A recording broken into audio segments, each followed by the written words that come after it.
The Innkeeper by Life Sketcher. Chapter 1451 Contemplation. Lex was not frowning, and even had a hint of a smile on his face as he looked out the window towards the asteroid belt they were heading towards. Delma and Gerard, however, could tell that he was still extremely distracted, and possibly even concerned. While he still gave off a nonchalant vibe, the fact that he was playing with a small treasure, similar to a pen in shape and size, was highly concerning. He may as well have been fidgeting. Of course, Lex was not playing with a toy. What others could not recognize was that Lex had shrunk Naraka, and put it in a scabbard, making it look like a pen. He was playing with it in his fingers to the eyes of others, but in fact he was imbuing the sword with his sword intent, packing as much of it into the sword as he could. Even though the odd feeling from earlier had gone away, Lex could not dismiss it. He did not understand what had caused that feeling, or the image of a go board in his mind, but it did not change the fact that something had definitely triggered that reaction. So, while Gerard picked the Azure Field asteroid belt, an unusual asteroid belt spanning 8,000 miles (12,874 kilometers), held close together by a strange, partially visible, azure-colored field that acted similar to, but not exactly like, magnetic fields, Lex focused his mind onto his instincts. He didn't need an answer as to what had caused that reaction, although he would not mind that either. He was just hoping for a hint of what he should do. Unfortunately, his instincts were uncharacteristically silent on the matter. This would previously automatically make him assume that he was being targeted by a system of some kind, but by now he had experienced enough to know that there could be other reasons for this. That additional experience also allowed him to contemplate on his own what the reasons for that unusual premonition be, one by one eliminating the highly improbable possibilities. Several hours went by during which the ship showed them various parts of the Artica realm landscape, while occasionally volunteering random bits of information about the environment or ecosystem, and how the residents usually dealt with them. Lex remained silent for the entire part of the journey, until near the end where he pulled out Naraka. He had narrowed down the list of possibilities, and had a few options on it that he could not discount, such as showing a reaction to the Artica realm as a result of some misadventure he had inadvertently become a part of. He had no shortage of adventures in his life, and even he himself did not know just what the full impact of those adventures would be, so having a secret connection to this realm that even he was not aware of was definitely a possibility. A lightning punishment, similar to a lightning tribulation, is lightning that targets a person under the laws of the universe. The only difference is that instead of a test, it is a punishment from the universe for doing something so heinous that the universe itself cannot abide by it. Suffice to say, things like mass genocide are too tame to trigger a lightning punishment, so you can imagine the kind of actions it takes to actually provoke a lightning punishment. Do you personally know anything about them? Lex asked. A little of the basic stuff. I've never really dealt with the Nas before. There are too many races in the universe, so even living for billions of years is not a guarantee that you'll encounter them all. All I can tell you is that they're decently strong as a race, and have an antagonistic relationship with the heavens, and predictably, a very strong relationship with the hells. At the same time, they excel in fields of divination because they like provoking lightning in any way they can. Well, it's good to know they're not incredibly formidable. I'm pretty sure I'm being targeted somehow by a Nas system wielder. Mary did not respond, taking in the information Lex had just given her. Or maybe she was silent because the system did not let her speak. Please consider that when I say they're decently strong, I mean from the perspective of a celestial. Compared to the human race, they are extremely powerful. Don't worry, there's no way I'll underestimate a system user, no matter what their race is. I just need to figure out the rules of his system now. I suddenly got a premonition in my mind similar to the board game Go. Got any advice? Mary shook her head. Either she had no advice, or could not give it. What Lex didn't realize, through no fault of his own, was that even getting that premonition was abnormal. It was only due to the fact that his body contained down material, and that his karma was so unexpectedly vast, that when he was connected to Axios, it triggered a reaction. Others who were targeted by that Nas never even knew that a game was being played. You have arrived at your selected welcome village, their ship said softly. Please take note that there is no atmosphere outside, and there is a large amount of azure radiation. Typically, the human race is not well suited for such environments. Thanks for the warning, but we should be fine, said Gerard. Lex may be an abnormal freak, but technically speaking, he wasn't the only one. Every single worker had gone through numerous star-ranking increase baptisms, with Gerard and Velma having experienced the most. They'd also undergone some training in the Temple of Fasting. Compared to a normal human Earth immortal, even they could be considered monsters. Chapter 1452 The game is afoot. Lex stepped out of the ship and onto a scene from a sci-fi movie. The welcome village in the Azure Field asteroid belt was, obviously, built on a particularly large asteroid piece. However, instead of looking grey and desolate, as one would expect from an asteroid, there were countless high-rises, floating mini-islands all around, thousands of small ships flying around, and an overall vibrant cityscape. The azure field all around made the surrounding void look like a beautiful blue sky, and there were even birds flying around in the void to make it seem much more normal than one would expect. Upon closer view, Lex realized that the birds were actually pterodactyls. Their beautiful and colorful plume made it so that they looked nothing like they had been depicted in movies from Earth. Then again, none of the Earthen movies had considered that T-Rexes were feathery magicians either. Lex would have taken a deep breath to get some of that fresh morning air just based on how visually refreshing everything looked, except there was no air. They were in a vacuum. Or, well, close enough to a vacuum. There was the occasional gust of some highly toxic wind that blew by, but the gases stayed close together and did not disperse, essentially just serving as a nice, eternal breeze that could not actually be breathed in. Of course, the lack of atmosphere could not actually stop Lex from breathing. His lungs now essentially just functioned as another way for him to absorb energy from his surroundings. He could literally breathe in the surrounding spiritual energy, not requiring any air at all. If he entered his soul state, the energy he breathed in would automatically be turned into a specific kind of energy that nurtured souls, and if he used mind meld, turning into thought, he could still breathe in energy which would nurture his spirit. This was a deviation from the typical biology of a traditional human Earth immortal, whose lungs served as a way to regulate their internal energy. Who could say what caused Lex's deviation? Was it his physique? Maybe it was the Tao-level ingredient, or his cultivation technique that allowed him to become much stronger than anyone else on his level. Perhaps it was the odd fusion of his soul and spirit with his body. It could also be the lotus he was bonded to, who essentially gave his body the feedback of an entire newborn realm. Compared to Little Blue, who had a large body and majestic wings sprouting from its back, this whale was a lot smaller despite having a higher cultivation realm, and had horns sticking out of its head in the shape of a crown. It was wearing a Taoist robe which had been tied firmly with a belt, so that the sides do not hang open below the whale when it flies around. "Thank you, Haribo," said Lex in an appreciative tone. "I did not expect to be greeted by a prism whale such as yourself. We are honored." As stewards for the Artica race, the prism whales had a very high status in the Artica realm. This was basically the same as a vice president of a country coming to welcome guests who entered a country. It was not unheard of, but the identity of the guest had to be somewhat special. One of the reasons we prism whales are held in such high regard is our extrasensory ability, Haribo said with pride. Although I will not pry into the identities of our guests, I could sense from the very moment you selected this place as your destination that all three of you are quite special, not to mention the immense positive karma that you carry.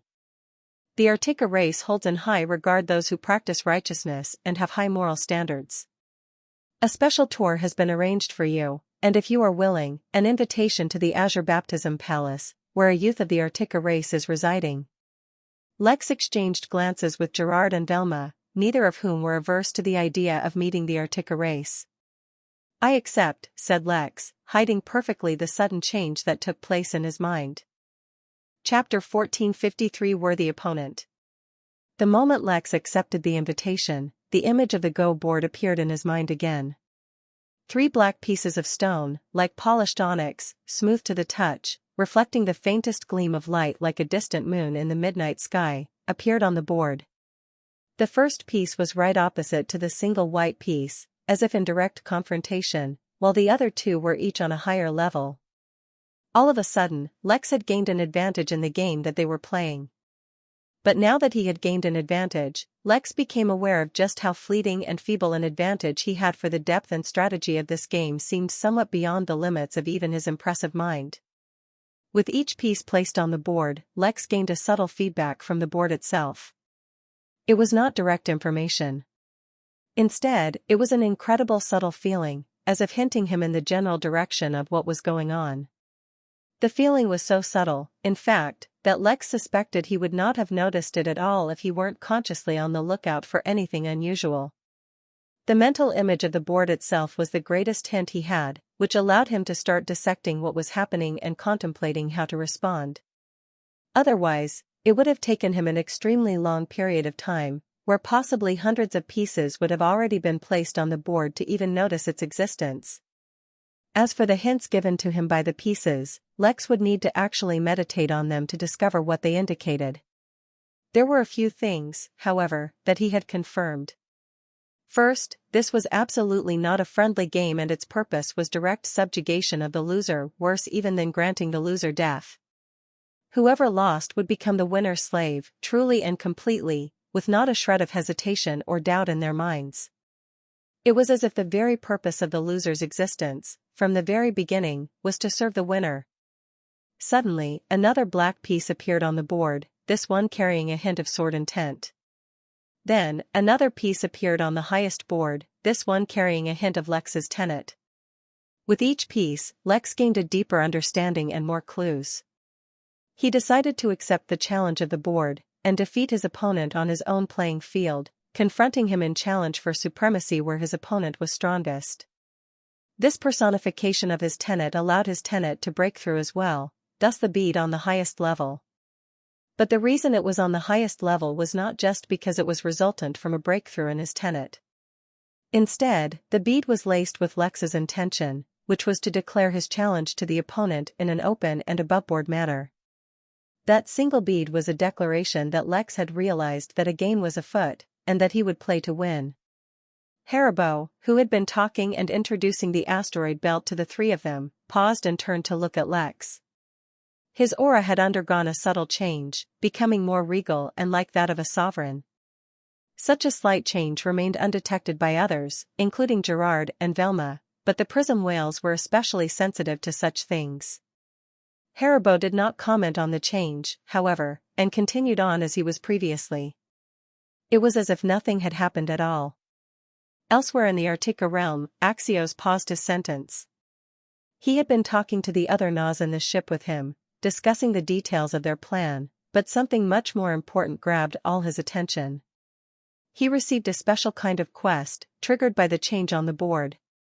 This quest actually gave him the reward before the quest was even completed, because if he failed, he would be no better than dead. He had unlocked a new kind of piece for his board, because his system determined that he had never faced a challenge as perilous as the one he was facing now. Yet that challenge only excited Axios.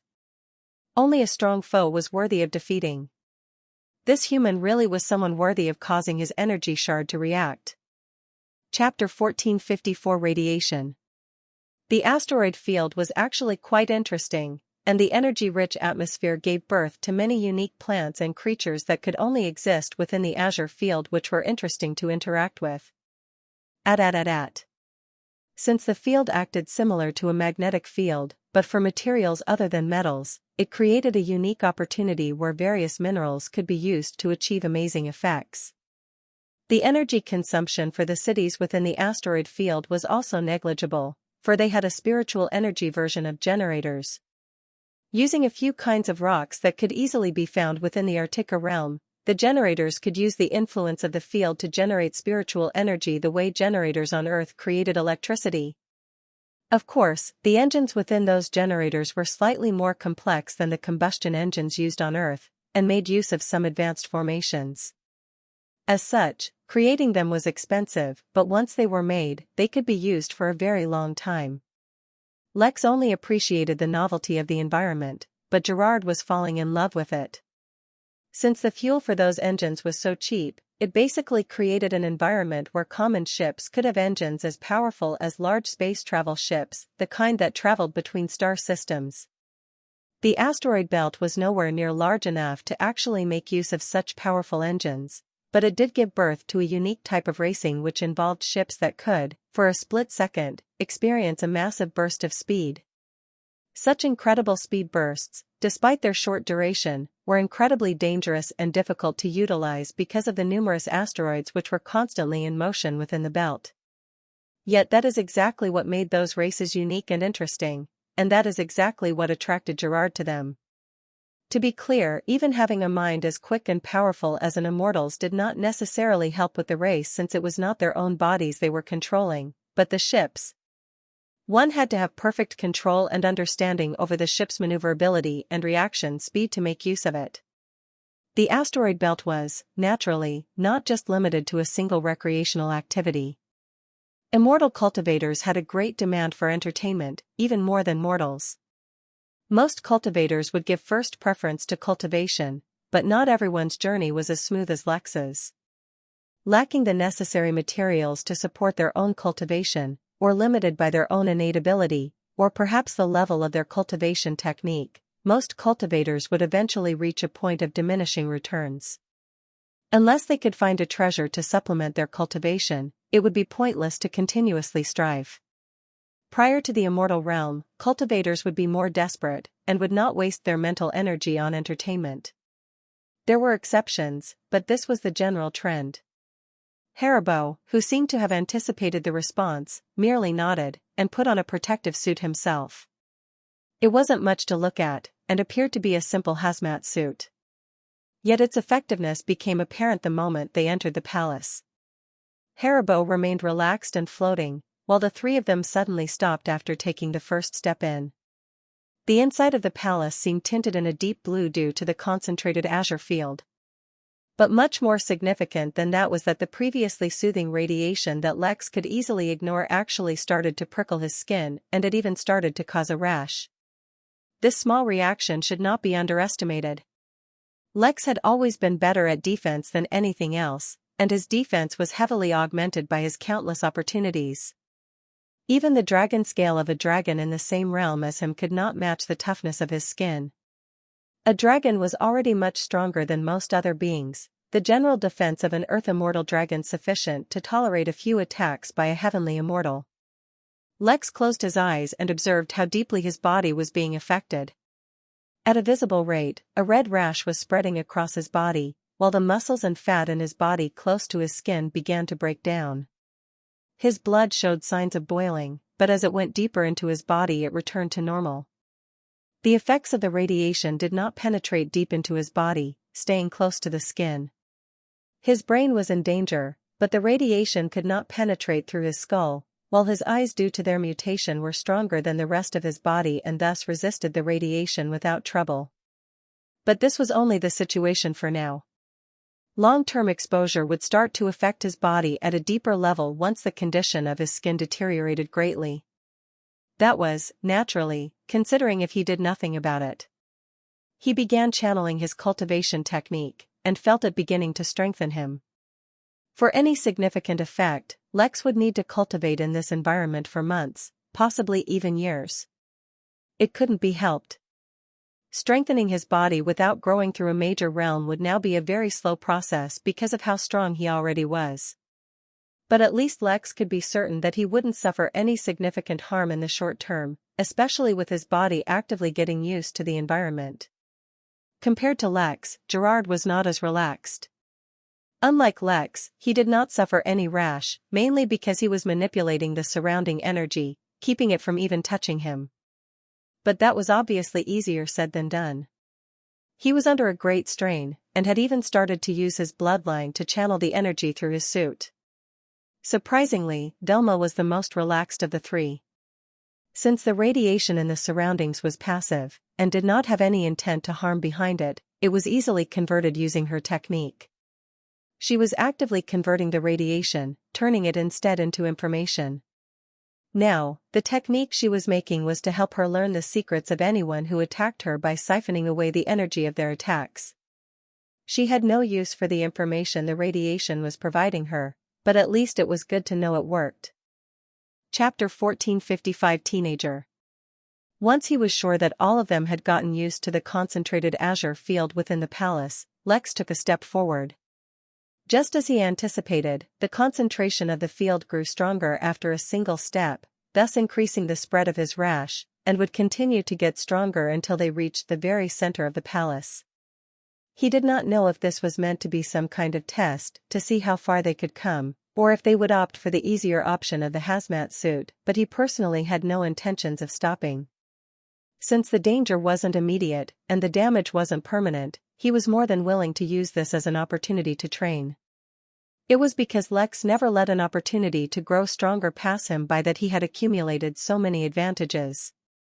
If he needed to suffer for it a little, so be it. If he needed to suffer for it a lot, then he'd endure that too. That was in no way an acknowledgement of him being a masochist. Lex quickly shared his guess with the others, but neither Gerard nor Velma were interested in escaping to the comfort of a protective suit just yet. They would, at the very least, go until they found their limits. Ideally, they would even break through them. Lex had to admit, tolerating a field meant for someone 2 boundaries above him was not nearly as fun as it made out to be. It reminded him of the time dragons might nearly crushed his very being. This might take a while, Lex said to Haribo, who comfortably walked behind them, just in case he needed to rescue any of them. There is no scheduled time for the meeting, the prism whale said. Please take your time. This also counts as being exposed to an aspect of the Arctica realm. Due to the difficult nature of life here, almost all beings exist in a state of attempting self-improvement. If there's one thing we all acknowledge, it's someone trying to grow stronger through their own efforts rather than seeking shortcuts. Can you tell me a little about the dangers of the Arctica realm? I've heard much about how perilous life here is, but never any details, asked Gerard even as he tried to maintain his focus while venturing deeper into the palace. The prism whale looked hesitant, but answered nonetheless. As you may already know, the laws of this realm circumvent certain rules established throughout the universe. Well, that comes at a cost, or rather, that is there as a consequence of a much more dangerous threat. The ability to enter the next realm without experiencing any bottlenecks or tribulations is not a loophole to exploit. Instead, it's the basic necessity to ensure the balance of the realm. The specific dangers are not for me to divulge. All I can tell you is that while a lesser rule of the universe is being circumvented, it is only as a result of a more important rule of the universe being implemented. As a consequence, the rule allowing cultivators to avoid major problems in their cultivation has never led to a surplus of substandard or weak cultivators. In this realm, only the very strongest survive. While Haribo did not exactly provide an answer, he allowed them to understand a little about the background of the Arctica realm. Perhaps even that was because sooner or later, many people would be able to deduce as much. Lex himself was also interested in learning about the details, if only because he wanted to know what Jack could expect. Unfortunately, if Haribo was unwilling to divulge, there was nothing they could do about it. Among my peers, I have a weaker body and spirit, so my elders are forcing me to undergo additional training. It's completely pointless. As a Tao seed, I've already discovered my Tao, and having a strong body has nothing to do with it. Lex changed his mind. He was suddenly very interested in the tantrum this teenager wanted to throw. A Tao seed? What's that? Lex asked. Oh, a Tao seed is just what someone who has discovered a nascent form of their Tao is called. I discovered mine long before I even became an immortal. It's... Sir, Haribo promptly interrupted. Is it wise to divulge such sensitive information? Pushed, it doesn't matter, Bedford said dismissively. I discovered my Tao as a child when I insulted a stronger being so badly he suffered a cultivation deviation and died. Since then I have trained my voice to an unprecedented extent. It's why I usually only converse using my spirit sense. Lex's eyes gleamed, mostly because he sensed no danger from this information. Was this a consequence of the information itself, or the Arctica realm? How did you know you discovered your Tao? He asked, slowly testing out his theory. Also, what is a Tao? He suppressed the excitement in his body when he sensed no suppression from the universe for asking such a question. A Tao? Isn't it obvious? It's the thing you need to become a Tao Lord. Everyone has a different one. As for me, I underwent a huge transcendental moment where everything became clear to me and I could perceive the universe on a deeper level, as if I had become some kind of sage. Also, my cultivation immediately broke through to the immortal realm. Some say it slowed down my aging and maturing process. I don't really see it though. Anyway, let's not all talk about me. It's been so long since I've met another person. Tell me, what's the outside world like? What's been going on? And are all humans supposed to look like they've suffered from being burned by a star? Not much, said Lex as he turned to look at Velma and gave her a look, letting her know to take over the conversation. They had to suck all the information out of this immortal teenager, and there was no one better at that than her. If you think he looks bad now, you should have seen him when he was a baby. Here, let me show you pictures, Velma said with a smile. Chapter 1456 Tao Heart. A teenager he may be mentally, but it was an undeniable fact that Bedford was a celestial immortal. Whether it was true or not, it was better to believe that no celestial immortal was anything less than a genius. Considering that Bedford was even a Tao seed, and had been since he was immortal, it was undeniable that his genius far surpassed anything Lex had ever achieved. Sure, he caused an anomaly every time he broke through, but when that was compared to someone who had discovered his Tao as a mortal, whatever that meant, he did not even deserve to be called a genius. Fortunately, he kept meeting beings who were immeasurably more powerful than him, which is why he never really became arrogant about his own power. The point was that underestimating Bedford, or believing for even the briefest of moments that they could somehow take advantage of him, would be a grave mistake. To extract valuable information from him, one needed to be entirely sincere whilst also knowing the appropriate limits of what to ask and what not to ask. In essence, this was the perfect job for Velma. I don't understand much about human anatomy, but I suppose I can speculate. Based on my deductions, I can say with confidence that these baby pictures qualify as cute, Bedford said with great pride. Lex maintained a stoic expression, saying nothing and treating this as a price for the sake of acquiring valuable information. It was a steep price, but one he was happy to pay. Yes, that is not a side of Lex many get to see, Velma said lamentingly. Even as a child, he was always serious and so focused on work. Ah, that's so different from me, Bedford said, a look of reminiscence painting his face. Among my siblings I was the weakest. My comprehension was low and my body was weak. Since I always knew I wouldn't be a decent cultivator, I focused all my efforts onto fun and entertainment. Who knew even having fun could build and temper my Tao heart, preparing me for the ultimate greatness I have achieved. Ooh, what's a Tao heart? That sounds impressive? Ah, that's too esoteric to explain in words. You could say it's a combination of experiences, self-discovery, mentality, and mindset which needs to be developed and polished enough for someone to even qualify to ponder over their Tao, let alone discover it. I'd say more than 99.99% of all celestial immortals fail to develop their Tao heart sufficiently, thereby cutting off their path to the Tao Lord realm. It can't really be helped. There's no fixed way to nurture a Tao heart, as it not only depends on the individual, it also depends on the kind of Tao they will eventually discover. Considering the fact that it's impossible to know what Tao one will discover until it actually happens, it's basically impossible to prepare for. Even actual Tao lords cannot help others gain insight into their own Tao. That was why he found it perfectly natural that they wanted to ask him questions about the Tao. That was also why he found it so absurd that they were actually going to just give up on such a big opportunity. It was almost as if they were on vacation. You really have no objectives at the expo? He asked again in disbelief.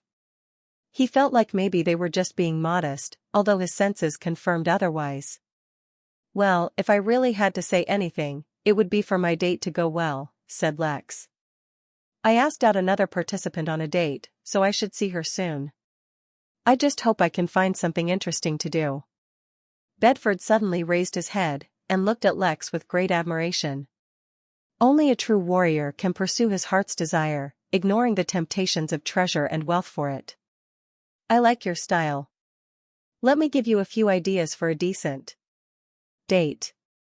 I myself have not been on one since I'm locked here, but I can give you a few ideas.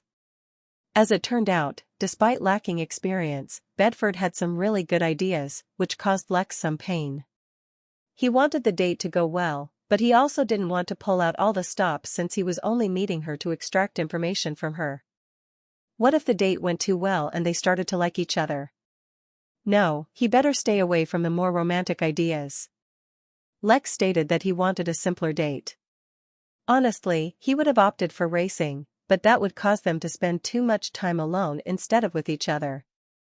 He needed an enjoyable activity they could do together, but one that would also give them opportunity to converse. After a little more chatting, they decided on the venue of his date, the Sapphire Gondola. But with that, their conversation leaned towards a natural conclusion. Are you sure you don't want anything? Bedford asked again, actually feeling bad. He had plans of how he would manipulate the greedy humans, but as it turned out they weren't all that greedy. Lex thought for a moment, but then decided not to be sly and instead ask what he was wondering outright. Even if he didn't get an answer, he didn't mind. What exactly is a Tao heart, and what can I do to develop one? Bedford looked at Lex for a long time. It wasn't that this information was valuable. In the Artica realm, it really wasn't. He could find out by asking anyone, which is why Bedord never really considered it a big deal to mention these things. No, what stumped Bedford was that the human wasn't the least bit interested in taking advantage of the Artica race. It was so unusual. He'd never come across such a situation. Chapter 1457 Depths of the Ocean. No. Bedford knew that technically it was theoretically possible, but he found it inconceivable that the human in front of him had no ulterior motive save to learn a little about Tao hearts and how to enter the Tao Lord realm. This information, while rare, would be available to him once he entered the celestial realm anyway. He saw no reason why he would need that information beforehand. Bedford was confident enough to say that he was the only one to have developed a Tao heart before becoming a celestial immortal for billions of years, and it would likely be billions more before the feat could be replicated, if it could ever be replicated at all.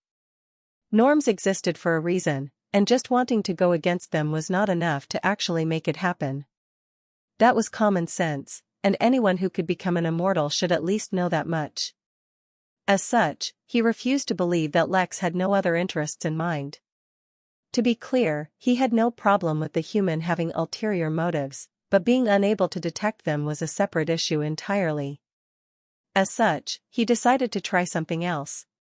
He would employ a much more direct and powerful technique to ascertain his intentions.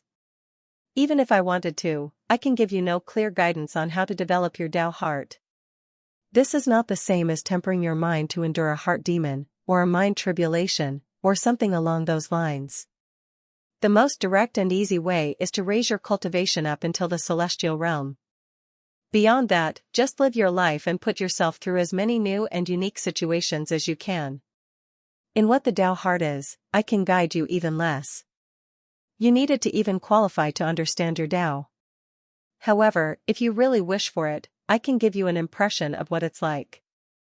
If you want to sense it, you will have to lower your mental guard. It was not that Lex was not brave, or that he encountered something that overwhelmed him. No, it was the natural, uncontrollable reaction of a living being that almost came face to face with an entity far greater than them. Let alone Lex, whether it was a dragon, a celestial, a Tao Lord or anyone else, faced with the enormity of time, they were all unworthy of even being compared. It was not from the depths of that ocean that Lex had sensed the aura of time, but from his forehead. The memories he had locked away when he was participating in the Champions Tourney, somehow related to time, even granting him an affinity for time, were almost unlocked. Something in that ocean Lex had sensed resonated with those locked memories, almost causing them to unseal. Yet from that brief moment of weakness, Lex sensed an overwhelming aura of time that would likely have erased his very existence. Yes, that is the kind of reaction anyone unprepared to face the enormity of the Tao heart, Bedford said calmly, though internally he was distraught. Lex seemed utterly uninterested in not only him, but the Artica realm as well. At most, Bedford sensed a faint interest to have someone go from the nascent realm to the earth immortal realm using the laws of the Artica realm. That was actually not such a big deal, and was actually a part of a business model the Artica race was building to increase their cooperation with other forces throughout the universe. Only the transcendence from celestial to Tao Lord was forbidden for outsiders. Lex did not speak, letting the misunderstanding stay. In truth, though the ocean confused him, Lex sensed no threat from it. Instead, he had reacted to the aura of time sealed within his own thoughts, which Bedford had been unable to sense apparently. Lex pondered Bedford's words for a moment. A normal person should have been greatly overwhelmed by the aura of a Tao heart, or whatever it contained, yet Lex was entirely unbothered. Chapter 1458 Treasure is treasure, cursed or not. He remained confused about what he sensed, true, but it did not bother him. Could that mean Lex had already formed in Tao heart? If taken a step further, could he already have discovered his Tao, and it turned out to be related to time? Was it so overbearing that he had to seal the memory of it until he was stronger? Lex always knew he was a proverbial badass, but this was a little too much, no? Lex allowed himself to daydream a little longer, before coming back to reality. He did not actually think he had a Tao heart or that he discovered his Tao. Instead, he felt that having fused a Tao-level ingredient into his body had given him a level of immunity to it. What he couldn't figure out was why did the thing deep within the ocean resonate with his sealed memories? If Lex boldly speculated, and it was indeed a bold speculation because he was wholly unqualified to ponder things related to the Tao, that within that ocean was the Tao that Bedford had discovered, then did that mean Lex's memories actually had something to do with the Tao? "Thank you, Bedford, for your guidance," Lex said, even going as far as bowing a little. Although he was sure that Bedford had tested him in some way during that process, he still wanted to thank the Artica. Not only had it given him some insight into the path of the Tao, he had given Lex a hint as to what was hidden in his sealed memories. From start to finish, Lex and the others had not introduced themselves, nor had Bedford asked. It was because, instinctively, they felt that lying to the Artica was not a good move. For a race that highly admired an upright moral character, lying would cause their relationship to sour. It was better to just avoid the topic altogether. However, now, for the first time, Bedford felt as if this human with the immense amount of positive karma was actually worth befriending. Jack himself would have answered, if he was not busy single-handedly fighting off an undead pirate crew. As it turned out, having a duck that could create limitless gold was a very attractive pet for pirates, even if they were undead ones. Pebbles, Longbeard and the very sullen monk were riding one of the gold gravity eels which had its chain connected to the alligator, who followed the escaping monster. As it turned out, entering the water was not such a good idea, as it would cause one to become an undead. Only some very rare materials, and a few exceptionally powerful beings could tolerate this water. As it turned out, Nether Lily Gold could ignore the effects of that water. So could the crystal alligator, for unknown reasons, as well as the Jolly Rancher. Of course, with the ship it was obvious that Captain Jack had personally strengthened it. They had all seen it happen over the course of their journey. Nether Lily Gold was a rare and valuable material, and could resist external influences, so it made sense. The thing that no one understood was why the crystal alligator, as well as that accursed duck, could casually swim in this river. What was worse was that wherever they swam, they caused the river to slightly crystallize or turn to gold. "This is all my fault," said Tiny Sparkles as he watched the chaos unfold from the crow's nest of the Jolly Rancher. "I doubted the captain when he said that we could handle the River of Legends. Who knew traversing the river was the easy part? Taking care of the crew, now that was an impossible task." As the tiny unicorn sighed, he also shot out a rainbow beam at one of the nearby pirate ships, causing a massive explosion of spiritual energy, burning right through the undead. "Damn it, Tiny Sparkles, I've told you not to destroy the loot, yelled Jack as he sprinkled fairy dust laced with sneezing powder on the undead pirates. As it turned out, causing a zombie pirate to sneeze out their brain was a very effective way of killing them. "Captain, the treasure's cursed," the unicorn lamented. Unfortunately, cursed or not, treasure was treasure, and Jack didn't want to let go of it, mostly because he wanted to fill up the empty rooms in his ship. Its current state was too embarrassing. Chapter 1459 Cultivation Deviation. "It has been a pleasure," Bedford said as he walked the group to the door of the palace. "Don't forget to visit the Well of Frozen Wishes before you leave." "Likewise," said Lex. "I don't know if we'll have an opportunity to meet again anytime soon, considering you're locked in here, but when we both become Dow Lords maybe we can catch up." "I'll hold you to that," Bedford said with a chuckle, though he did not really believe it could happen. Forget the fact that there were no known human Dow Lords, there wasn't even any guarantee that Bedford could become one. The trial he'd have to undergo to transition from a celestial immortal to a Dow Lord was far from harmless. The others also said their farewell, before exiting the baptism palace, and finally getting a reprieve from the onslaught of the azure field. They had spent about a day chatting inside, and at this point Gerard was incredibly fatigued, Velma was beyond exhausted, and Lex looked like the color red came to life. "Shall we meet back in the city center in a week?" Lex asked. "That sounds agreeable," Gerard said. They had already planned it out, and even consulted with Bedford.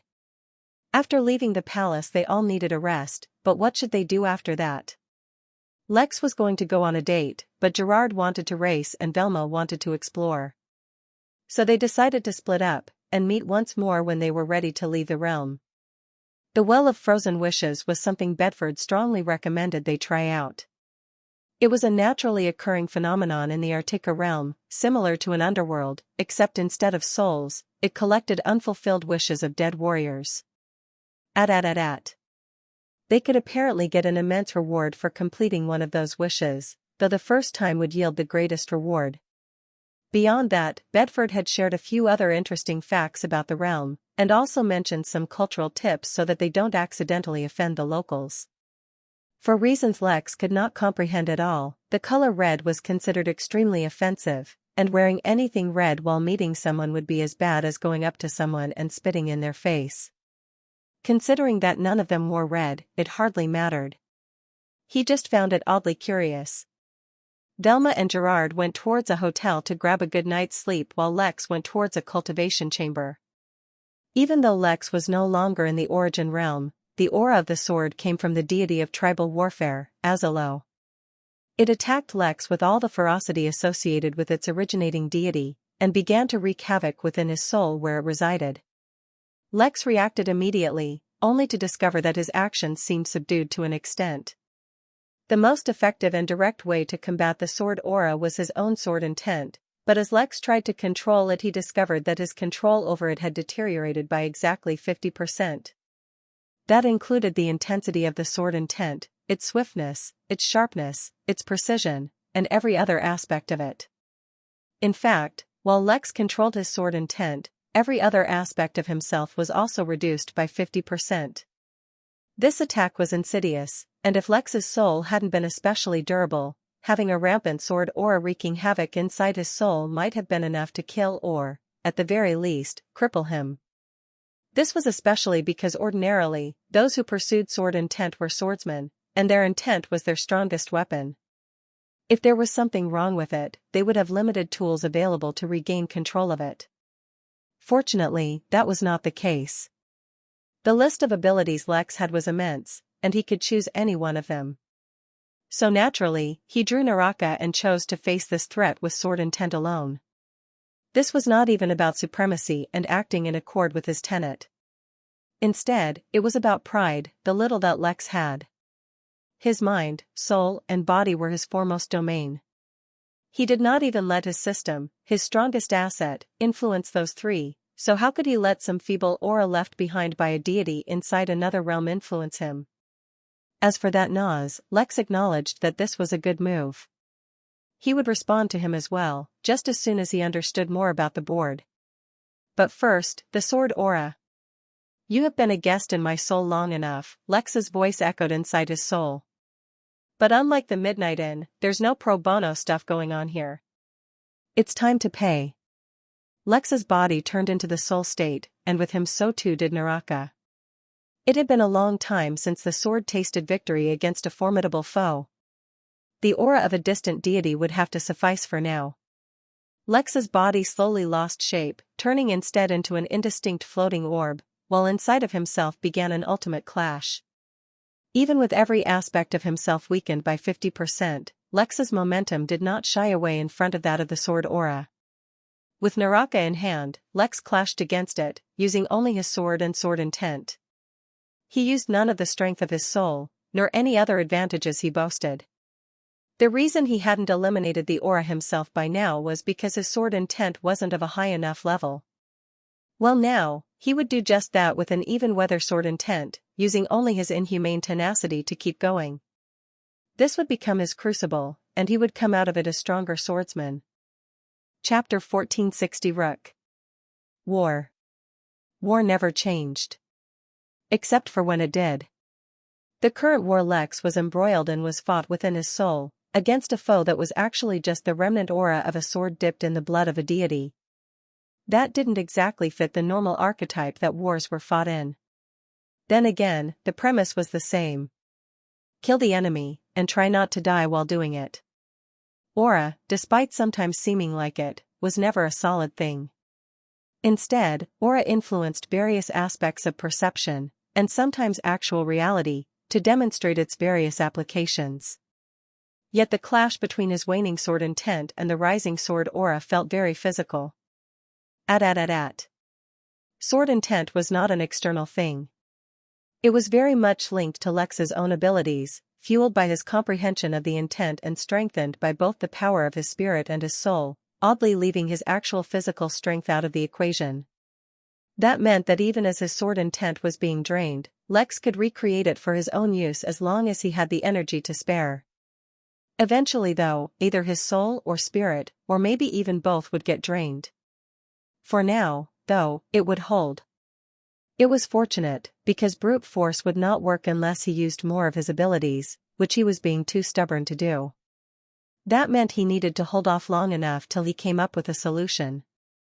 Lex employed the full capability of his immortal mind, reaching into the depth of his knowledge and experiences to come up with a solution, and came up with one almost immediately. Of course, that was not because the idea was simple, although it was simple, but because of the speed of his thoughts. Lex's cultivation technique was all-powerful and ever-changing. It could allow him to grow strong proportional to the effort he put in. Like the regal embrace that put him on a fixed path to becoming unbeatable, his new cultivation technique would only take him as far as he willfully walked. This was yet another reason he often put himself through so much torture, not because he was a masochist, but because he was dedicated to growing stronger. So all he needed to do was chip at the aura, absorbing its tiniest fragments during his cultivation. The plan should work. There was only one caveat. If the aura remained under the influence of a sentient being, it would not be absorbed by his cultivation technique, which meant that the piece of aura broken off had to be so small that it was completely free of the influence of the deity. There were few things his cultivation technique could not absorb directly into Lex. Things that would immediately kill Lex, for example, could not be absorbed for obvious reasons. Things he could not touch or influence in any way also could not be absorbed by his cultivation technique. Abstract concepts, despite having very real consequences in the real world, could not be absorbed. Certain forces, such as gravity, could not be absorbed.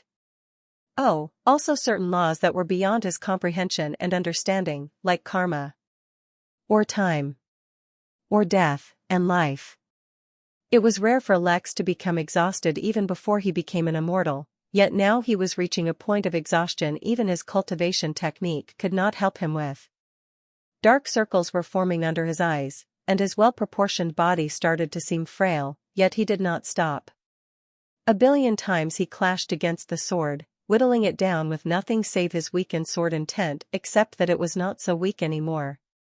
Whether it was through digesting the sword aura, or his own evolution of his sword intent, or through Naraka's influence, his sword intent had undergone a qualitative change, becoming much stronger. It was akin to a law of its own, carrying with it a sharpness that could sever anything. In a distant part of his brain, Lex felt like if he kept developing his sword intent, one day he could use it to sever actual laws even without the use of his tenet. For now, though, he could at least fight against them. After a billion, Lex lost count of how many times he fought, simply because he did not have the mental power to spare for any thought other than wearing down the aura and winning. Time seemed to lose meaning as he fought, until eventually he reached a point where there was no aura left. Lex did not feel confused or lost. He was not stuck in the loop of attacking mindlessly. The moment the sword aura was completely absorbed, Lex fell asleep, maintaining the last stance he took while still awake. What was remarkable, however, was that even in his sleep he maintained his cultivation technique, not letting it slow down. Just because he had whittled the sword aura did not mean he had digested it. That would take much longer. But for now, Lex slept, finally having overcome the problem of the sudden cultivation deviation, though he did it in a much more difficult way than was necessary. He also finally rid himself of the latent danger hiding in his soul. The only thing he didn't do was regain the piece he lost on the go board.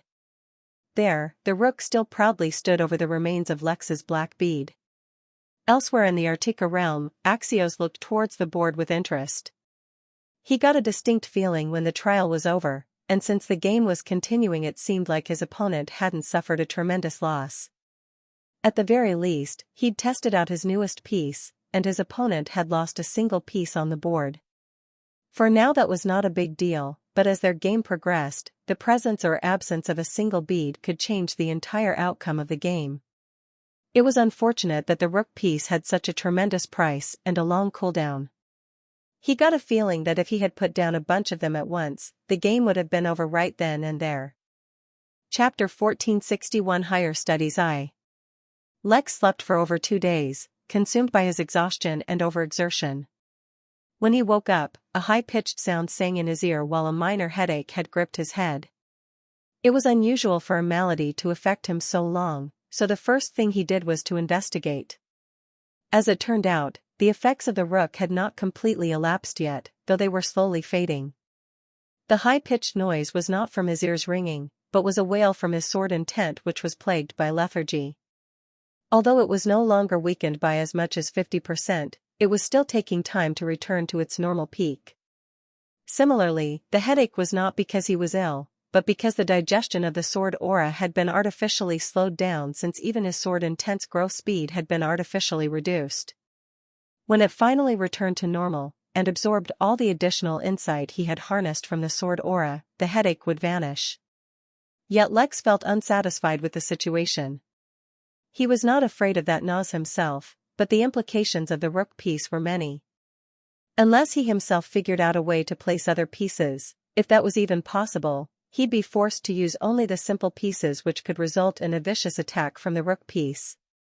More importantly, who knew if there were other kinds of pieces as well? That did not mean Lex was about to give up.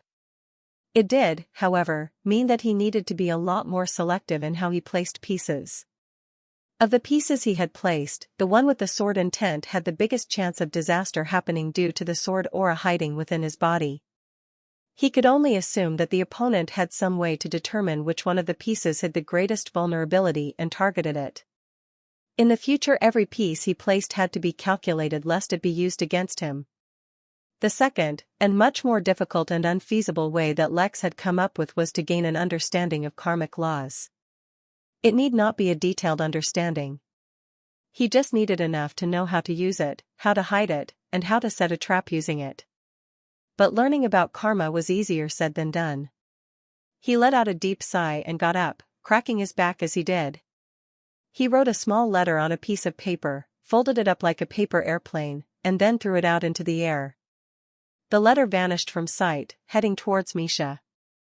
They had not exchanged means of contact, but Misha had left him a token with her aura on it. Lex could use that to send his letters towards her by tracking her aura.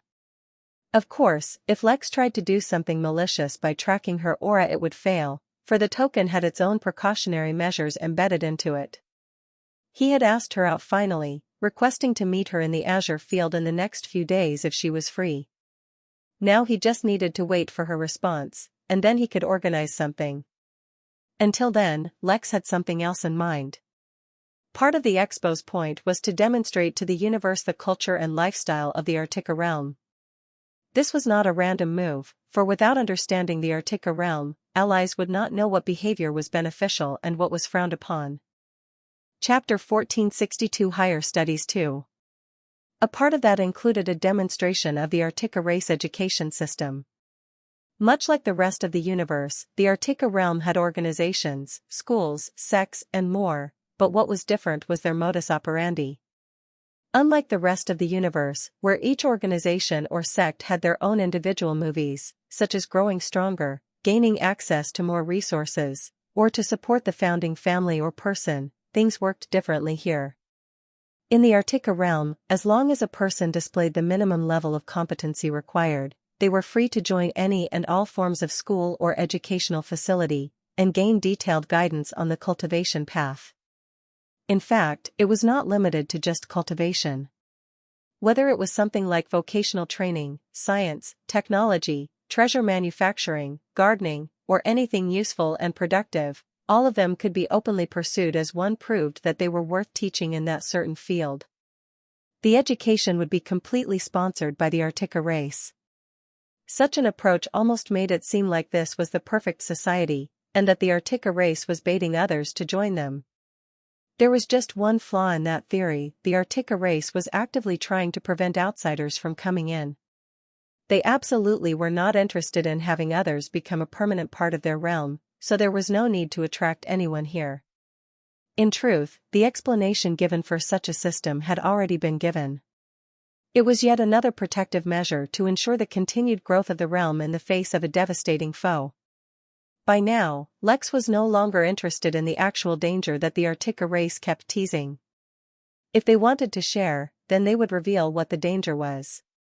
Or else, if Lex stayed in this realm long enough, with his luck, he'd discover it anyway. Until then, he just focused on his own things. Velma didn't know if Lex was being incredibly bold, or he just didn't know what he was doing. She found that latter too hard to believe. Lex was a well-informed, meticulous, and thorough person whose plans were difficult to see through, so maybe this was a chess move from him that she just couldn't see through at the moment. Either way, she knew that sooner or later, most probably sooner, Misha would find out about this. After all, it was basic etiquette to look into the date's online presence, background, and other prospects before going on a date. She just wanted to be there when Misha found out. It was going to be hilarious. But, regardless of how funny it was going to be, she restrained herself. Her goal was to learn more about any plot the bank might have towards the inn, as well as towards the Artica realm, so that they could study how the bank operates. As such, she'd taken to infiltrating a high-level networking event called a mixer. This was in no way, shape, or form an event for single people to search for potential partners. This was very serious business.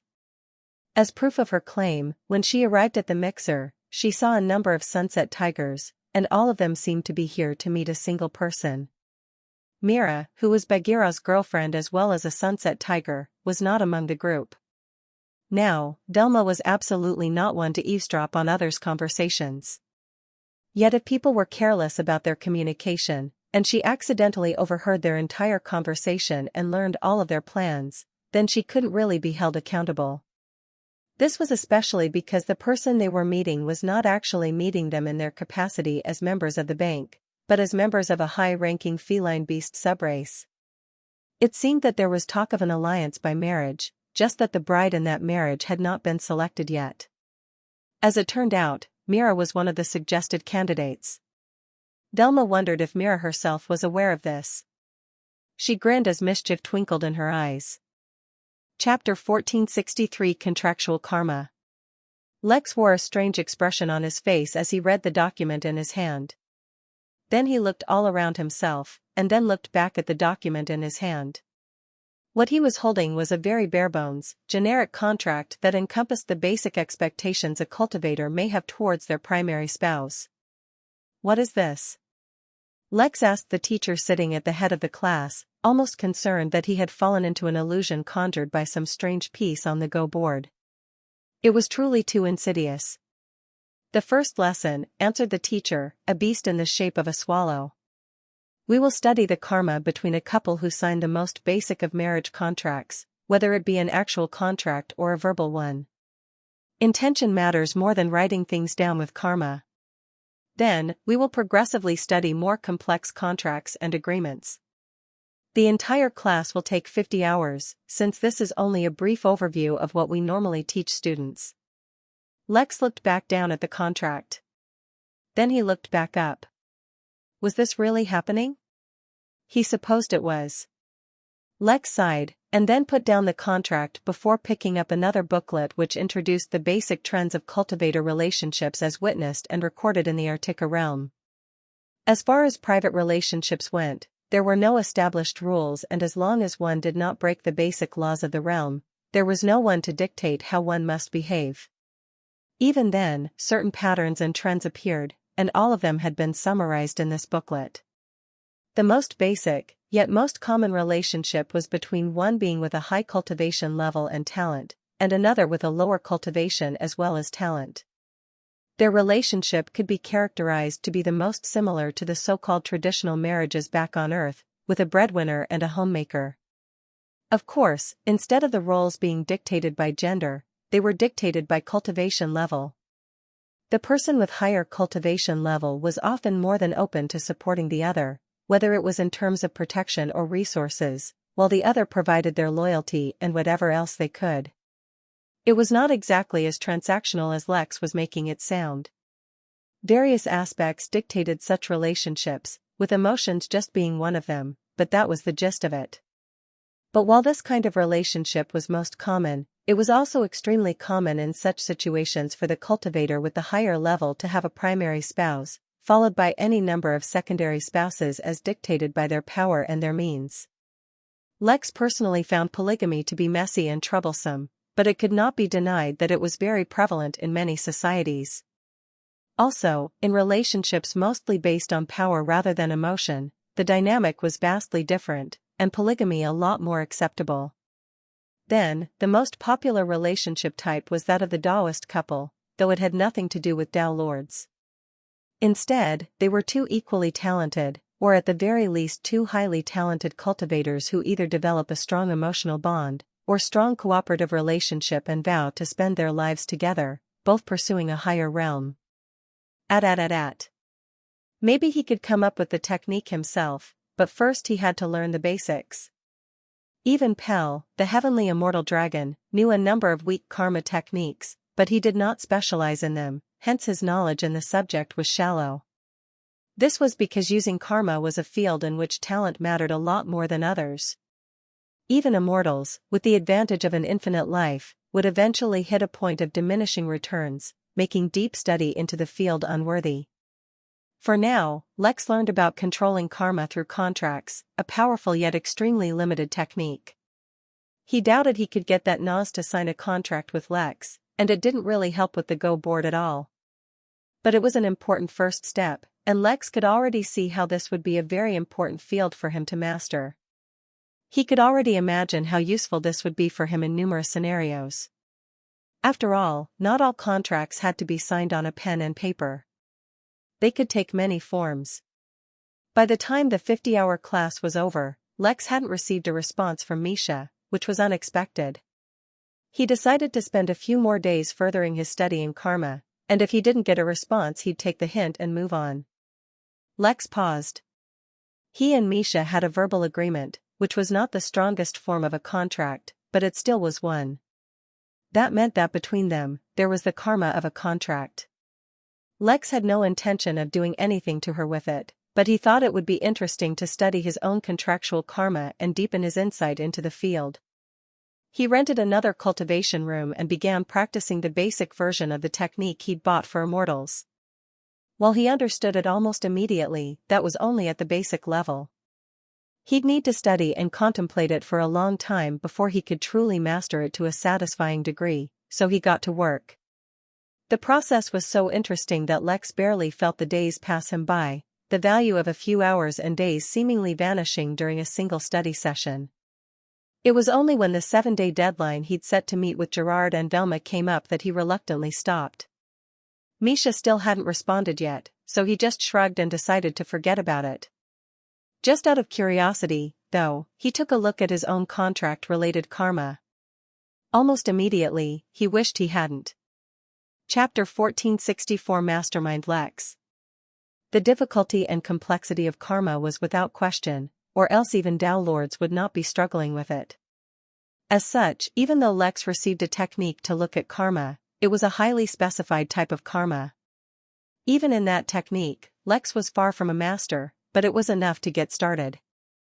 If his comprehension was not exceptionally high, it might have taken him years to learn the technique even to this scale. After all, immortals have no lack of time, so the complexity of the techniques they used was far beyond anything from previous realms. The entire life expectancy of a nascent realm cultivator might be less than the time an immortal uses to learn a single technique. In short, even though he had mediocre success in mastering the karma technique related to karma, and could merely see a faint amount of contract-related karma, when he used the technique on himself, he was nearly blinded. Why the hell did he have 17 million contractual karmic links to female angels? Lex immediately stopped using the technique, for the burden of viewing karma was too much. Originally it shouldn't have been too troublesome, but because of the immensity of the contractual links he had, the combined burden was too much. No, this can't be right, Lex muttered with great concern, and used it on himself once more. This time, the karmic links he saw were even greater, and were linked to oracles. Lex exerted himself, forcing the technique to help him identify what these links were about. A few seconds later, he stopped using the technique and wiped the sweat off his brow. Once upon a time, he had promised Vera to help oracles pull out the thunder tribulation shards from their souls. Although the promise had been based on his own availability and freedom, it was enough to form a preliminary contract between him and millions of oracles. For now, such karma had no consequence, and he did not even need to fulfill the promise to get rid of it. Lex stopped using the technique as fatigue began to set in. Using karmic techniques put an immense pressure on him, mostly because the karma he was viewing was immense. Lex did not understand how he was capable of sowing such immense karma so easily, but he sensed that carrying such a vast amount of unresolved karma was dangerous. He needed to remedy the situation, and fortunately he did not need to heal all angels' wings, and treat the souls of all oracles to do it. Such light karma could easily be withdrawn.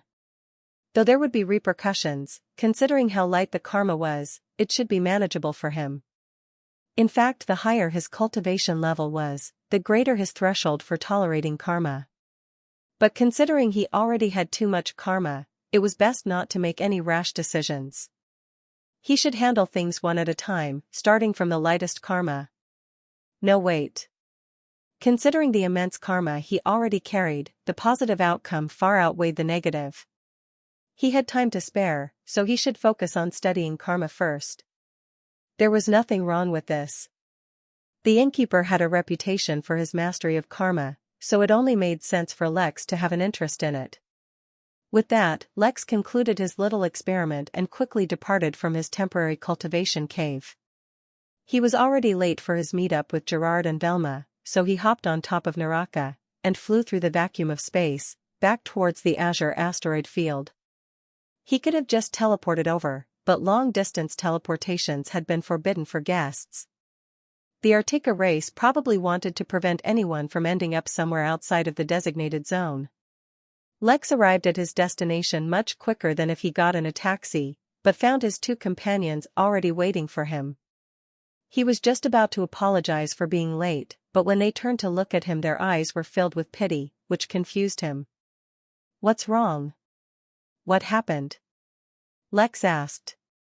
Instead of responding, Velma just pointed her finger towards a shop nearby, where a blushing Misha seemed to be sitting, lost in her daydreams.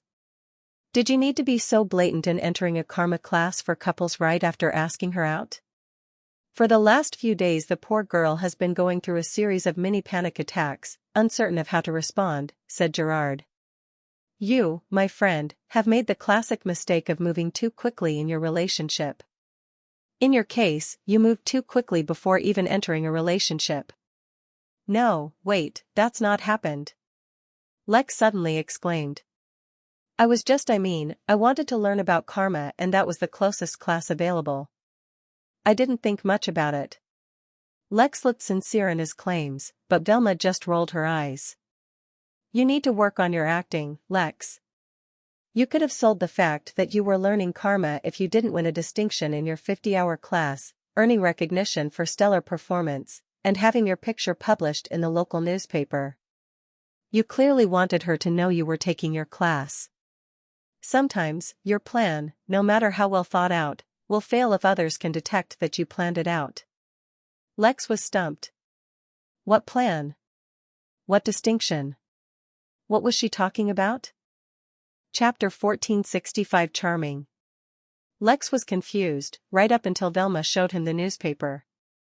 Technically, it was a news hologram, projected onto their hand by the vast computer that monitored the Azure asteroid field. Worthy of note was that though the computer boasted artificial intelligence, it did not cross the threshold that would allow for it to gain a soul.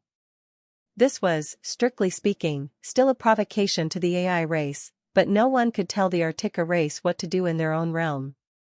Regardless, when he looked at the newspaper, he saw a small article in the corner, showing his picture and listing his phenomenal achievement of gaining initial mastery of a technique that, on average, takes an entire century to get started in. That minor achievement was akin to getting a distinction in a subject in college, earning praise from his professor. Lex didn't care about that. What he cared about was the fact that such an article had been printed about him, yet he had not known at all. That showed a massive problem. Within 100 miles of him, anyone cannot even think about him without Lex realizing. At greater distances, if anyone has any strong emotions related to him, Lex would feel them too. Even if something was so far away from him that it did not elicit a reaction from his instincts, he still would have felt a warning at least if there were any significant matters related to him. Now, the fact that an entire article had been published about him, yet he remained completely unaware about it displayed that there was a grave issue somewhere. Lex suddenly felt incredibly wary of the Artica realm. Clearly, they had a role to play in this development. Even though they had a very high moral code, and it was incredibly unlikely that they were specifically targeting Lex, it was a fact that he was being affected.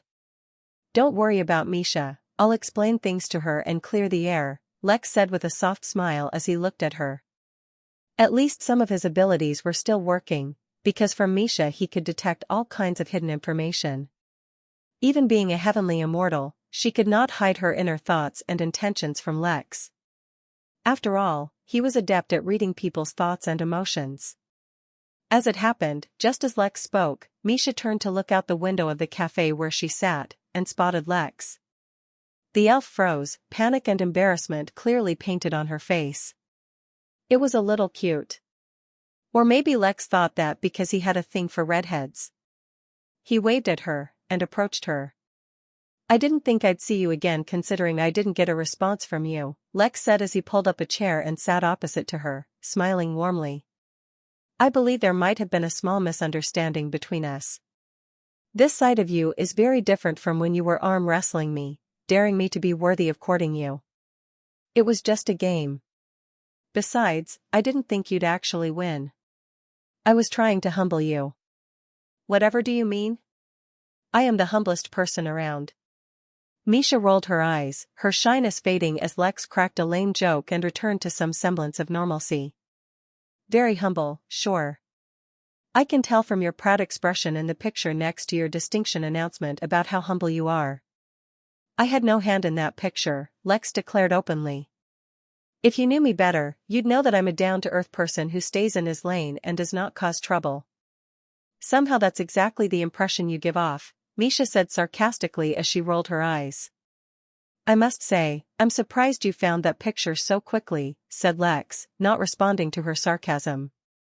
Instead, he brought the conversation back to the announcement about himself like any humble person would. I myself only just found out about that article.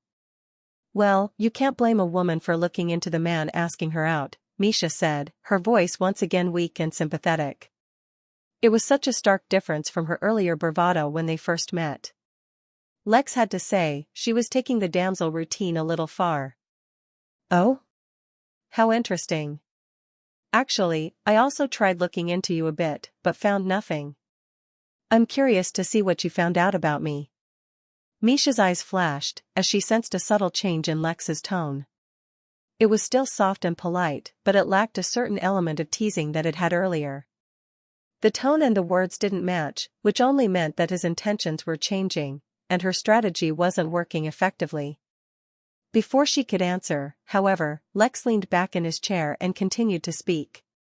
Oh, I forgot to mention, while I didn't find out anything about you, I learned quite a bit about the Fugan. I'm surprised they were able to send a representative to this expo. You guys must have some amazing secret sponsors, huh? This time, Lex did not rush to speak, and let the silence hang in the air as he looked at Misha. His expression didn't change, still soft and smiling, but hers did. Her previously mischievous smile slowly faded from her face, and she studied him carefully before speaking. Well, we do all right, though our sponsor isn't nearly as amazing and secretive as the Midnight Inn. Chapter 1466 Chatting with the Enemy Eye. Lex chuckled. At the slightest sign of things going askew / Misha did not shy from directly stating Lex's background, dropping the charade. Not only did such behavior match her earlier confidence, when she directly challenged him to an arm wrestling match, but it also made a lot of sense. After all, Lex had never known heavenly immortals to be weak-willed or easily frightened. Don't sell yourself short, said Lex. It's not the Midnight Inn that's engaging in a realm-wide war against the Henali. At. There was a momentary silence between the two where an invisible tension built between them. Yet the tension dissolved just as quickly as it appeared when Misha took a sigh of relief and relaxed. It wasn't like she could do anything to Lex anyway, not without getting an official permit to fight him. Of course, if she was suicidal, she could try attacking him without it, but Lex didn't fear her at all. The only thing that slightly concerned him was if the Nas could tell what he was doing. If he placed one of the rook pieces on the board while Lex was in the middle of a fight, it would truly be quite inconvenient. I'm glad that's over and done with. Acting demure is really not my strong suit, Misha said as she grabbed a drink and took a big gulp. You're right, I don't know the history behind the conflict. But still, doesn't it bother you that you're helping perpetrate war? Avoiding conflict is basically impossible, she said with a shrug. There's more than one war going on in the universe, and this ain't even close to the worst one. It's not an excuse, just the reality of the situation. Besides, like I said, it's the Henali who are the aggressors here. I'm helping natives try to reclaim their realm. The Origin Realm's location was discovered approximately 4 billion years ago, and was discovered to be an especially resource-abundant realm. The timeline also put it on the path to being potentially one of the last, if not the last realm that will mature. That made it highly valuable. There was a bidding war over who would get the rights to colonize the Origin Realm, as well as an actual war, with the Henali eventually claiming full custody of the realm, acknowledged universe-wide. Then they came barging in, completely destroying the pre-established order of the Origin Realm, and taking full control. The Fugan, much like the Artika race, were the former strongest race of the Origin Realm, but were brought near to the point of extinction during that process. It was only through a greater familiarity and understanding of the realm that they were able to survive. Many other races and powers within the Origin Realm did not make it, including many of the original deities of the realm. Fortunately, not everyone in the universe recognized the Henali's claim to the Origin Realm, and supported the Fugan, allowing them to survive and fight back for what is rightfully theirs. Yeah, that's why they nurtured a bunch of Jorlum in their own realm. For protection, Lex said sarcastically. I don't know why you're telling me all of this. As much as I understand that colonization is a cruel and evil thing, the scale of this fight is really far beyond me. Not to mention, I'm no arbiter of justice. I can't proclaim that the Fugan's current atrocities are completely valid because the Henali did something just as bad long ago.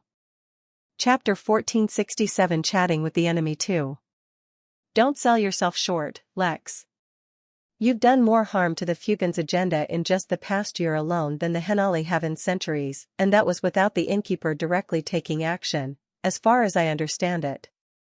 That said, the Fuegan do not wish to make an enemy of you or the Inn.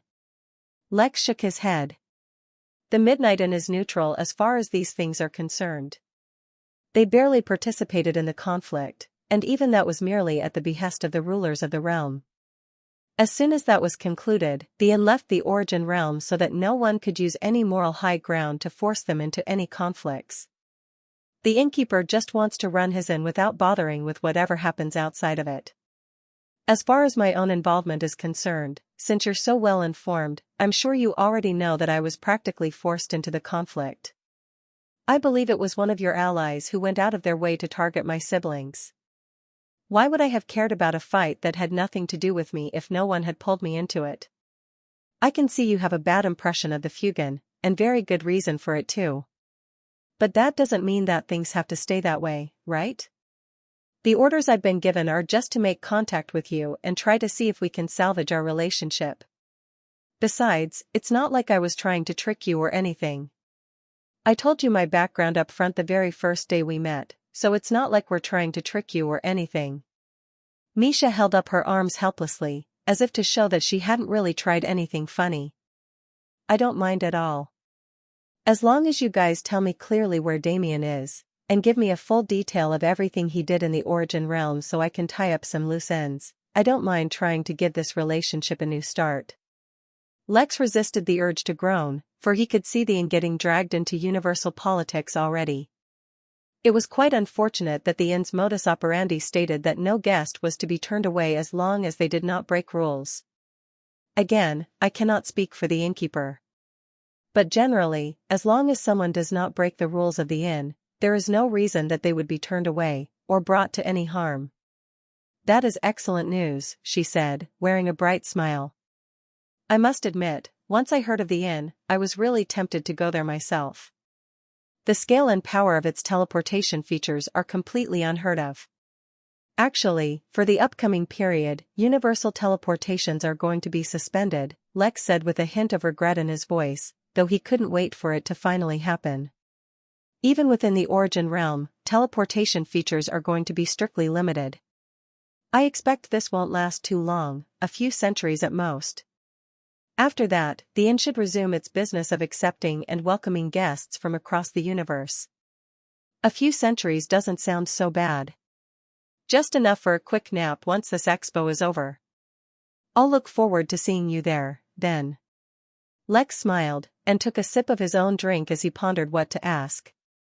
Since he was trying to become more aware of the ongoing universal politics, he supposed he should stick to that line of questioning. If you don't mind me asking, what is the Fuegan's end goal? They can't really think they'll be able to retake the realm from the Henali. I doubt whoever is backing them is doing so from the goodness of their hearts. They'll want something too, and if that happens, won't it just be trading one ruler for the next? Not at all. I'm quite pleased that you asked. Actually, the Fuegan very much expect to retake full control of the realm. Like I said, no one knows more secrets about the Origin realm than them. The moment the realm allows Dao Lords to be born, and the first Fuegan achieves Dao Lord status, the tide of this war will shift drastically. It's an open secret, and one of the reasons that the Henali have been trying to slow down the maturing of the Origin realm right up until the end of this era. In that regard, the Fuegan are actually very thankful for the Innkeeper's actions of speeding up the realm's maturity. Ideally, they'd like the Innkeeper to speed it up even more. Chapter 1468 History Lesson. That's funny, Lex said with a smirk. As it turns out, even the Henali are interested in replicating the Innkeeper's ability to speed up the realm's maturity. Seems to me like they're also fairly confident in their own abilities. Lex was, once again, lying. No one had specifically told him that the Henali wanted to replicate the Innkeeper's ability, though he didn't get admonished at all basically, so he was comfortable making that assumption. Even if he was wrong, it wasn't like it would make much of a difference. Naturally, the Henali have their own plans, while we have ours. I can extrapolate some things based on common knowledge about the situation. The Henali would like to make use of their Tao lords, who already exist within the realm. Once the Tao lords are no longer restricted, they can sweep the realm and quickly finish off resistance. Naturally, it is entirely possible that they have some other plans as well, but for a moment let's just assume that they don't. Let's just assume for a moment that the Henali plan on using their superior realm to end all conflict immediately. Even so, unless they bring all their Tao lords across the realm, foregoing all of their existing duties, it would basically be impossible to explore the entire origin realm in just a short amount of time. Let's assume that, based on their deeper knowledge of the realm, that the Fugen know where they can hide from the Henali long enough to reach the Tao realm. Once they reach the Tao realm, even if they only get a single Tao lord, the Fugen are entirely confident of reclaiming the entire realm. Given that they really have such a strategy and competence, and aren't just boasting needlessly, all the Fugen even need to do is just keep the war going to slow down the Henali as much as possible to keep their exploration of the realm stunted. That's a lot of assumptions, Lex said. But I get what you mean. The Fugen have convinced a bunch of people that such a reality is inevitable. There's one catch, however. Getting a Tao lord, even just a single one, is not something anyone can just will into existence. Even humans, who are much more prevalent across the universe, lack a single Tao lord. How can the Fugen be sure that they can even get a Tao lord, let alone get one in time? Ah, very astute aren't you, Misha said coyly. You've caught the one flaw with the plan. Why didn't anyone foresee such an obstacle? The sarcasm was dripping off of Misha's tongue, but she did not elaborate on the question. Ironically, such a thing only increased Lex's confidence that the Fugen had some insurance in the matter. If, instead, she had tried to convince him that it was inevitable, he wouldn't have believed her. You're home? You said that you're not from the origin realm. Does that mean the Fugen have a big presence back where you're from? Misha smiled. If you want to know about the Fugen, I can tell you quite a lot. But if you want to learn more about me, young Lex, it's going to take a whole lot more than an arm wrestling match and a cup of coffee to get me to open up. But, for some reason, I don't really see that happening. Such a shame, you made a good first impression. Kind of sounds like you're flattering me. That won't get me to open up about the Innkeeper's secrets if that's what you're trying to do. But, since you've offered up such an opportunity, it'd be a shame to just give it up. Why don't you tell me a little bit more about the Fugen, and the history of the origin realm? The kind I can verify from other sources, just like you mentioned. Ah, right into the thick of things. Let me see, where should I start from? I suppose the very beginning sounds about right. When the origin realm was initially formed, it was no different from any other newborn realm. It had mythical beings, deities, an abundance of races, and all the ingredients necessary to build a flourishing realm. That is, until an event called the First Mass Extinction. The exact details of that are not recorded. No one, not even the Fugen, know why it happened or what triggered it. The Fugen came into power much later on, after the Second Mass Extinction event, actually. By then, the limits of the origin realm were already at the heavenly immortal realm, and were about to open up to the celestial realm. When they came into power, what they did learn was that the origin realm, which was once ordinary, had undergone an unknown change. There are powers and secrets hidden dormant in the origin realm that should have nothing to do with a newfound realm. Back then the realm was not nearly as big as it is now, so it was a lot easier to explore. Of course, that is only relatively speaking. In truth, it was still very difficult to go through all of it.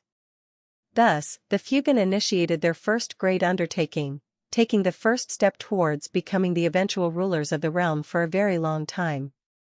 They began the Star Bridge project, meant to be able to connect every single part of the origin realm together. That project brought the Fugen out of their galaxy and into a much wider field, interacting with the great, old powers of the realms. There were the dragons, one of the only races to survive both great extinction events without suffering a steep decline in strength. There were the deities of old, most of whom have already been forgotten by now, following their demise at the hands of the Henali. Finally, and perhaps most importantly, they ran into the Seraphine oracles. Seraphines are closely tied to heavens, and considering the distinct lack of a heaven in the origin realm, their presence was highly unusual. Chapter 1469 Sad. Lex quickly reminded himself of Seraphines. Just like Hellions were associated with hells, one of which the devils took over, Seraphines were associated with heavens. Unlike the devils, the angels only partially controlled Eden. It was worth noting that heavens naturally gave birth to a subrace of Seraphines, just as humans were just one of the races inside the humanoid alliance. That subrace was called Elysians. Considering that the origin realm had no natural heaven or hell, only pale replicas of them used by deities for the purpose of farming divine energy from their followers, the presence of Seraphines was genuinely surprising. Just like how humans could be spontaneously born anywhere in the universe where circumstances allowed, through systematic and orderly evolution, so could Seraphines. But while humans required stuff like water and oxygen, and an optimal temperature, Seraphines required the environment of a heaven. But that's not all, Misha continued, a sly smile appearing on her face. Actually, there is one specific major secret of the origin realm that I have been allowed to share with you. It is something you cannot confirm from other sources, since both the Henali and the Fugan wish to keep this a secret. Lex raised an eyebrow, wondering if he should just avoid listening to it. But the attraction of the secret was too great. In fact, Lex was fairly certain that he had already stumbled onto one of the secrets hidden within the origin realm that the universe was not aware of. Namely, he had stumbled onto the Temple of Fasting. The temple was a heritage site of sorts for the humanoid alliance, and yet it was hiding in the void behind the origin realm instead of being utilized. Clearly there were many more secrets he was unaware of. I'm sure you know, but in the history of the universe, there are very few races that are truly and genuinely extinct. The first 100 races that went completely extinct did so because the universe grew out of its extreme early stage, where its entire existence was akin to a sea of chaos, save for the primary realm. After that, though, very few races have gone extinct. Furthermore, there are no official records of why these few races have gone extinct. One such race is the Farum, one of the most ancient races of the universe. Not only did they go extinct, but their prototype was absorbed by the universe itself, and are sometimes used in tribulations or phenomena. These races that have gone extinct have all traces of them wiped from history. If it weren't for the fact that some very powerful seniors purposefully spread this information across the universe, their reasons unknown, then no one would even know that there exist such races that have gone extinct. The reason I mention all of this is because, within the origin realm, the Fugan discovered the remains of an extinct race. Moreover, there are no records of it being mentioned anywhere, nor does anyone know what its name is. The remains carried a primordial aura, meaning that it originated at the birth of the universe. Can you imagine what this means? How can the remains from an extinct species, as old as the universe itself, suddenly appear in a new realm that hasn't even fully matured? Misha didn't provide an answer. In fact, Lex wasn't certain that the answer to that question was known by anyone at all. Although, contrary to what Misha might expect, Lex could very easily imagine what such a discovery meant. For hours, Lex and Misha continued to chat casually amongst themselves. Misha revealed a lot of generic information about the origin realm's past, such as the rise and fall of various nations, how the growth of the realm occurred, and significant events that happened back in the day. Yet few of those things actually seemed important, and most of it could be equated to learning random facts. Knowing it was interesting, but one did not know what to do with that information. For example, on Earth, sharks evolved and came into existence before trees. That was an interesting and somewhat unbelievable fact, but after learning about it there wasn't really anything Lex could do with that information. Maybe if his profession involved studying ancient fossils or something along those lines. Furthermore, despite saying that she would willingly reveal information about the Fugan, Misha only informed him of things like their agenda, their history, what good they had done for the realm, and how they had the best at heart for the origin realm. Considering the fact that they frequently allied with evil deities, destroyed countless star systems to nurture Jorlum, and were orchestrating wars across the realm, even going as far as weakening the space of the Origin realm to help sneak in an exiled demi-Dao lord. Lex found that hard to believe. But he avoided arguing with Misha on these things. For one, it hardly mattered if he corrected her or not, for it wouldn't change much. Secondly, Lex genuinely felt like Misha didn't care much what the truth was either way. She was just being a diplomat and doing her job. She did reveal one interesting fact though. The Artika race sympathize with the Fugan, and have shown signs that they could be open to cooperation. This is just another sign of the confidence universal entities have in Fugan reclaiming the realm. Lex rolled his eyes. By now, she wasn't even trying to hide how blatantly she was spreading propaganda. Oddly enough, while the propaganda thing didn't work, Lex didn't mind Misha's teasing personality. He found it hard to dislike her, even though in principle what she was doing was highly amoral in his eyes. It wasn't like he was a herald of justice himself, but at least he didn't go around needlessly aiding in a senseless war. Yet, he didn't dislike it. It was a little sad though, for if she didn't have such a job, he might have seriously considered taking her out on an actual date. Chapter 1470 Farewell. It had been a long time since Lex just sat and chatted with someone. Even though this was somewhat of an attempt at extracting information from both sides, the conversation itself was quite pleasant once Misha dropped the facade. But eventually there came a time when Lex ran out of questions, and Misha had run out of free time. Unlike him, she had a pretty dense schedule involving getting immersed in the daily life of the Artika realm. It was only after she thoroughly understood the locals that she could do her job well. That, unfortunately, was another reason why Lex remained apprehensive of any positive feelings he had towards her. As a diplomat, she knew exactly how to behave to best resonate with her target, much like himself. When their time ran short, the two went their separate ways. "I'll look forward to when I can visit the inn," Misha said before leaving.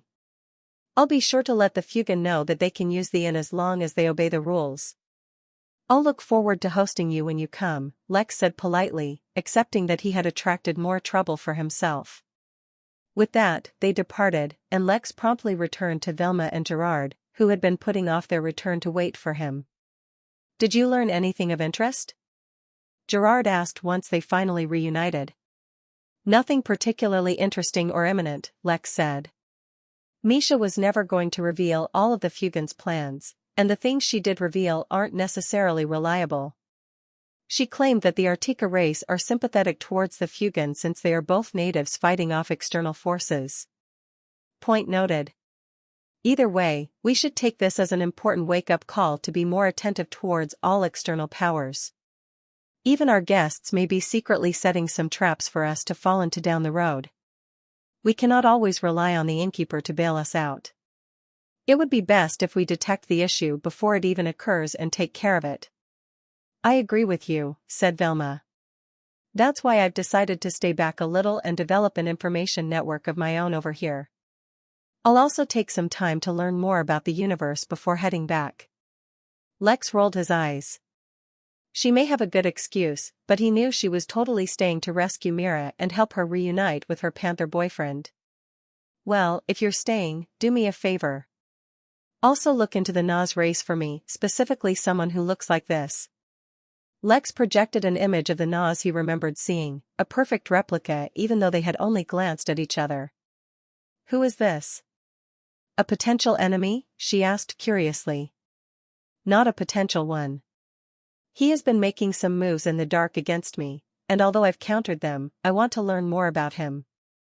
Unfortunately, I have no information to help you with, just his appearance and the name of his race." "That's already more than enough," said Velma, clearly reveling in the challenge of the request. "In that case, I'll be leaving for the inn with Gerard.